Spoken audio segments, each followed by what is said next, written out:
ఎవరైనా ఆందోళనలు నిరసనలు చేపడితే వారిని పోలీసులు కట్టడి చేస్తూ ఉంటారు. ఆందోళనకారులు అరెస్ట్ చేయడం, పరిస్థితిని బట్టి వారిపై లాఠీ చార్జ్ చేయడం వంటి కూడా చేస్తూ ఉంటారు. అలాంటిది పోలీసులే ఆందోళన చేస్తే వారిని అదుపు చేసేదెవరు? అసలు పోలీసులు నిరసనకు దిగుతారా అనే సందేహాలు ఎవరికైనా రావచ్చు. కానీ ఇలాంటి సంఘటన జార్ఖండ్లో చోటు చేసుకుంది.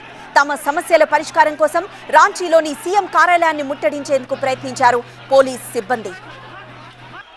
అసిస్టెంట్ పోలీసుల కాంట్రాక్ట్ ను ఏడాది పాటు పొడిగించడంతో పాటు పోలీస్ రిక్రూట్మెంట్ లో రిజర్వేషన్ కల్పించాలని కొందరు ఆందోళన చేపట్టారు. ఆగస్టు 9తో ముగియనున్న తమ కాంట్రాక్ట్ ను పొడిగించాలని కోరారు. ప్రభుత్వంతో చర్చల అనంతరం సహాయక పోలీసుల బృందం మొరహబడి మైదానానికి తిరిగి వెళ్లింది.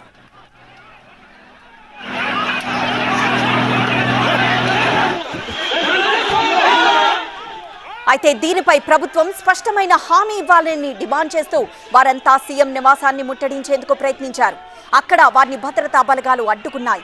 సీఎం నివాసంలోకి చొచ్చుకు వెళ్లేందుకు ప్రయత్నించిన వారిని అదుపు చేసేందుకు లాఠీలకు పనిచెప్పాయి. అయితే పోలీస్ శాఖలో కాంట్రాక్ట్ ఉద్యోగుల సమస్యలు పరిష్కరించేందుకు తాము సిద్ధంగా ఉన్నామని ఉన్నతాధికారులు తెలిపారు.